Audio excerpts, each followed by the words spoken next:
Kaze mwese muko murakurikirana ETBC TV n'umwe twashize ikiganiro ETBC Sport mukaba muri kumwe na Angeli Chimiliyadi size 611 niwe bagiye kugira share like na comment kugira uzobandanya kugwa bishasha bica kuri TV yani TV mukunda ETBC TV. Amakuru yacu turahera mu Burundi uko bisanzwe nuko amakuru yako aravugwa ku mugwa wacu serukira gihugu w'inamba mugamba watomboye itsinda bivanye nuko imigwi ibihugu byo muri Afrika bizogenda birahura mu kurondera itike yo guserukira Afrika mu bikombe cy'isi kizoma mu 2026.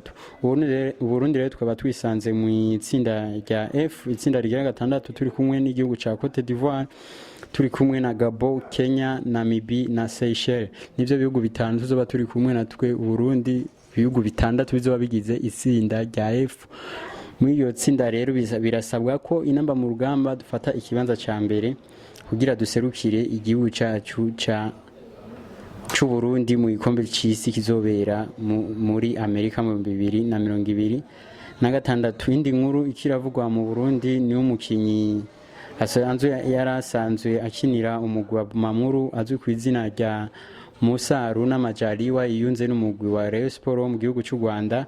Rero bya bimaze iminsi bivugwa ko umukinnyi ari kararonderwa n'umugwi wa Rayon Sport mu gihugu cy'u Rwanda, bikaba habonetse amafoto umukinnyi ari karasinya amasezerano no mugwi, bikaba byabaye officiel yuko Musa Haruna Majaliwa yiyunze n'umugwi wa Rayon Sport wo mu gihugu cy'u Rwanda. Ayo niyo makuru twaje bafitiye mu Burundi, mukanya turabandanya n'amakuru avugwa hanze y'igihugu cyacu muri za Mercato zivugwa ku mugabane wa Burayi.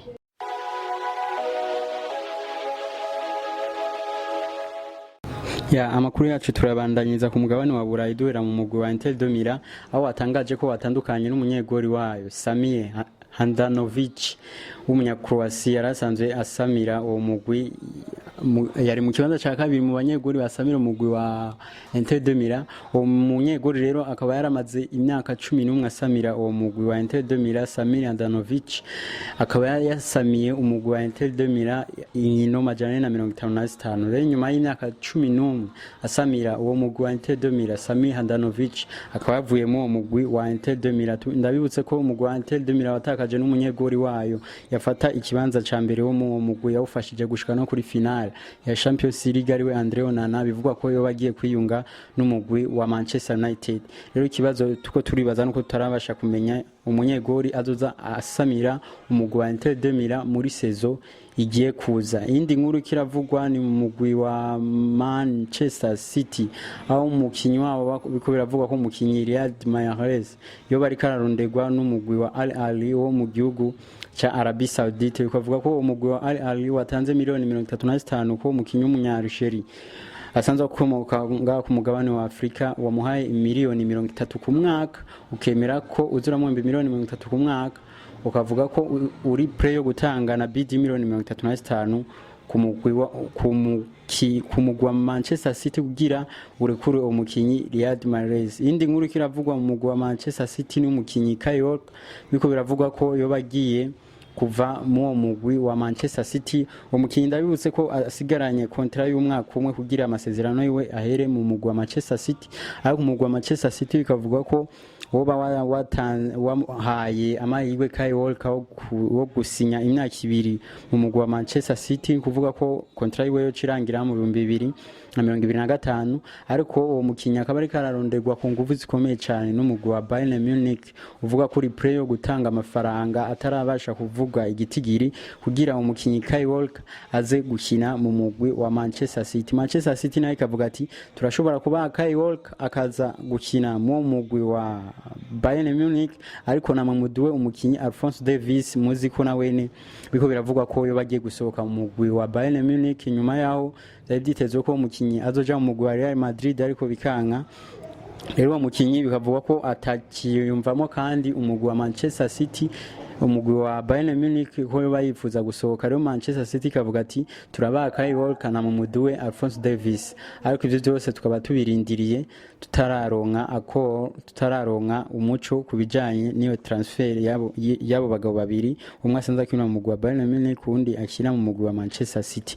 Indi nkuru ikiravugwa nuko officiel umukinyi Christian Pulisic yahora akina mu mugwi wa Chelsea yiyunze n'umugwi wa AC Milan. uwo mukinyi rero muzi ko yaje ava mu Budagi abizi neza ko aje gukina mu mugwi wa Chelsea azoronka ikibanza cyo gukina nuko umukinyi atabashe kuronka amahirwe yo gushininga mu mugwi wa Chelsea bikaba byaranse ko afatisha mu mugwi wa Chelsea aronka n'ikibanza rero inyuma y'imyaka 3 akinira mu mugwi wa Chelsea Christian Pulisic akaba yiyunze n'umugwi wa AC Milan wo mu gihugu cy'Ubutaliyani. Yindi nkuru ikiravugwa ni umukinyi Benjamin Pavard bivugwa ko umugwi wa Manchester City kandi waje muri dossier ya Benjamin Pavard ukavuga ko mu gihe utakaza Kyle Walker uri play yo kugura umukinyi Benjamin Pavard canke boshanja n'umugwi wa Bayern Munich ikabaha umukinyi Benjamin Pavard nabo bakabaha umukinyi Kyle Walker. Rero biko biravuga ko uwo mukinyi Benjamin Pavard yo bagiye kwiyunga n'umugwi wa Manchester City mu gihe Kyle Walker yoja mu mugwi canke hakaza Alphonso Davies umwe muri abo babiri. Inyuma yo kurangiza amasezerano yiwe ari kumwe n'umugwi wa Aston Villa, Ashley Young w'imyaka 38 akaba yasinye mu mugwi wa Everton. Muziko umugwi wa Everton wazwe gukoroka icicaro mu isezire irangiye. Rero umukinyi wa kera wa Inter de Milan na Manchester United Ashley Young gwigiye afite imyaka 38 akaba kiri mu Bwongereza akina muri Premier League gifise ingufu zo gukina muri Premier League. Rero akaba yasinye muri Everton kontra y'imyaka 2 akinira uwo mugwi wa Everton. Umukinyi Lamine Yamal w'umugwi wa FC Barcelona akaba byamenyekanye ko yasinye amasezerano yo gushika mu 2026 akinira umugwi wa FC Barcelona. Ndabitse ko umukinyi akiri muto cyane byarariho yakwiza imyaka igera kuri 16. Lamine Yamal rero akaba yongereje amasezerano mu mugwi wa FC Barcelona yo kukinira gushika mu 2026. Indi nkuru ni umukinyi Victor Osimhen bivuga ko mu gihe Kylian Mbappe yova mu mugwi wa Paris Saint-Germain akaja mu mugwi wa Real Madrid cyangwa sohoka aja mu wundi mugwi, bivuga ko Paris Saint-Germain atayindi offre yotanga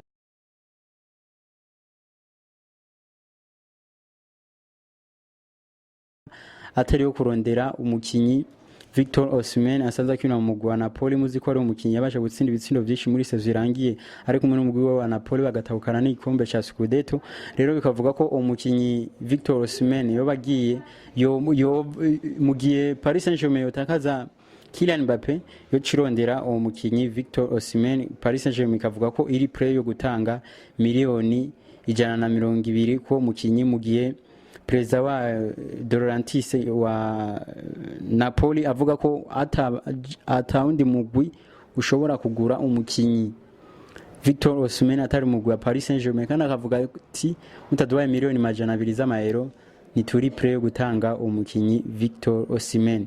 Indi nkuru kiravugwa ni umukinyi Lois Openda yahora akinira umugwi wa Lens wo mu gihugu cyo mu Faransa akaba yiyunze rero n'umugwi wa Leipzig. Bikavugwa rero ko yasinye contrat y'imyaka 5 ni kuvuga gushika mu 2028 ari kumwe n'umugwi wa Leipzig. Akaba yaguzwe miliyoni 43 gushira ko bonus z'imiliyoni 6 byakwije miliyoni 49 yaguzwe ari kumwe n'umugwi wa Lens. Yaguzwe n'umugwi wa Leipzig ava mu mugwi wa Lens aja mu mugwi wa Leipzig kuri kontra y'imyaka 5 yahawe no kuvuga gushika mu 2028 ari kumwe no yatubandanyije amakuru ariko aravugwa muri za transfers zivuga ku mugabane wa Burayi nuko umunyegori wa kera umugwi wa Manchester City w'umunya Argentine Willy Caballero yiyunze n'umugwi wa Leicester City. Muzi ko uherutse gukoroka icicaro uja mu cicaro ca kabiri rero muri championship. Bikavuga ko yiyunze no mugwi atari umukinyi yaje ari umuassistant w'umumenyereza agira kabiri mu mugwi wa Leicester City. Ni Willy Caballero rero agiye kuba umumenyereza agira kabiri mu mugwi wa Leicester City.